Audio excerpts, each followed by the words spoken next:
Vuelve a repetirse en el año 92 cuando se transfiere la educación secundaria. En ese momento el cuento fue que las provincias no se perjudicaban porque la coparticipación aumentaba mucho. Eso no tiene ningún asidero. El quinto instrumento es el mandato de gastar. Si ustedes miran, por ejemplo, la Ley Federal de Educación decía que hay que llegar al 6% del PBI, y si no hay plata se pondrán impuestos directos o algo así, decía la ley, cosa que nunca ocurrió, porque una cosa es muy fácil de poner una ley que tiene que ser el 6%, el problema es de dónde sale el dinero para financiarlo.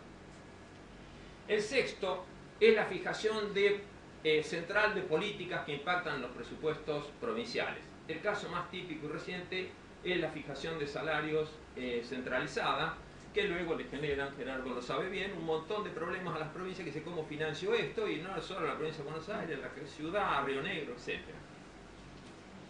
Todo esto es lo que nosotros técnicamente los economistas llamamos que el gobierno nacional le genera a las provincias y a los municipios externalidades fiscales interjurisdiccionales, no compensadas. Le aumenta el gasto y no se lo compensa. En otros países, creo que en España se llama el principio de lealtad institucional. Este principio lo que dice es que ningún nivel de gobierno tome una decisión que afecta a otros sin compensarlo. Entonces, estos son uno de los temas que me parece, si uno piensa hacia futuro, como reflexión de Estado, hay que encararlo.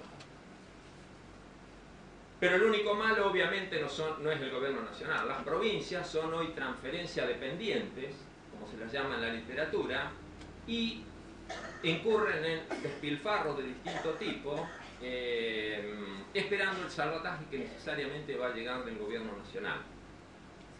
Fíjense ustedes, 2 o 3 datos, en valores constantes, el gasto del conjunto de provincias en el 2005 era 11 veces el del año 60. Era 4,8 veces el gasto per cápita del 2005 el del año 60. Y en términos del PBG, del Producto Bruto Geográfico, casi 3 veces. Cualquiera que vivimos en el 60 y ahora, hemos visto que la seguridad se deterioró, la justicia no funciona, el gobierno no tiene ni siquiera para tener los DNI al día, estamos leyendo todos los días, de modo tal que hay también un problema en las provincias de cómo se gestiona este gasto público que está alcanzando niveles que es muy difícil de financiar. ¿Y qué deberíamos hacer? Y creo que estoy en los 12 minutos, nos quita.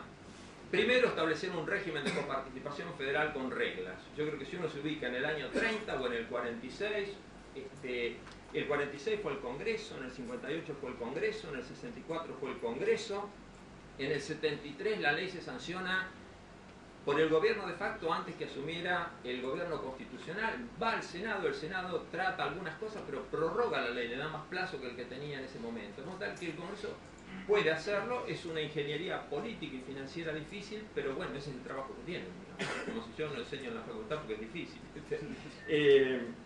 Y la otra cosa es que hay que recordar este principio de lealtad institucional o de no generar externalidades fiscales sin compensarlas.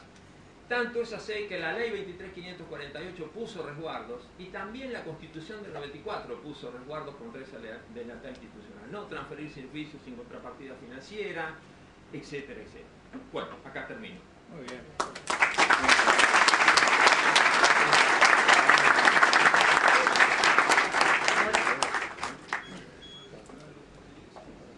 Hola. Vamos a escuchar al licenciado Rogelio Frigerio. Si querés, cambiamos el lugar, así estás más cómodo para apoyar tus... Sí, sí. Creo que vas a estar más cómodo. ¿Preferís con pie o sin pie el micrófono? ¿Sin pie? Adelante.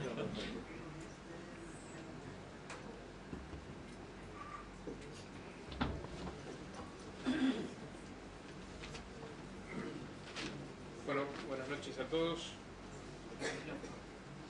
Buenas noches, ahí se escucha. Yo voy a plantear el tema de la coparticipación federal desde otro punto. A mi juicio, lo que ha ocurrido en los últimos años, sobre todo de claro deterioro del federalismo en la Argentina, es que a mi juicio se ha usado el tema de la nueva ley de coparticipación federal, del mandato constitucional para llegar a una nueva ley de coparticipación federal como excusa para cometer atrocidades desde el punto de vista del federalismo en la Argentina. Es decir, como no tenemos una ley de coparticipación federal nueva, en el mientras tanto hacemos lo que queremos. Total, ya vamos a corregir todos los temas cuando tengamos ese anhelado nuevo régimen fiscal federal en la Argentina. Hoy, aunque parezca mentira, todas esas críticas que uno le puede hacer a la ley 23.548, que es la ley que actualmente rige el federalismo en la Argentina, son ciertas, pero uno, como está, anhela la ley 23.548, es decir, ojalá estuviéramos con la ley 23.548, porque lo que tenemos hoy es muchísimo peor que lo que teníamos allá por fines de la década de los 80. Es decir, hoy muchos gobernadores lo que se plantean es, por lo menos volvamos a la 23.548, dejen de avasallar el federalismo. Cuando uno analiza las cuentas públicas provinciales, en los últimos años se puede confundir, porque entre el 2003 y el 2005 tuvimos una situación excepcional en la cual las provincias por primera vez pudieron mostrar en promedio resultados superavitarios en sus cuentas fiscales. Llegaron a ser 6.000 millones de pesos de superávit financiero, de superávit primario, perdón, en el 2004, que fue el mejor año. Pero la verdad es que la regla es el déficit en las provincias. Tanto es así que a partir del 2005 hay un deterioro del frente fiscal provincial que llega a un déficit proyectado para el 2009 que, de darse las pautas de incrementos salariales que se están planteando del gobierno nacional, podrían llegar a sumar 20.000 millones de pesos de déficit para este año. Obviamente sin posibilidad genuina de financiarlo.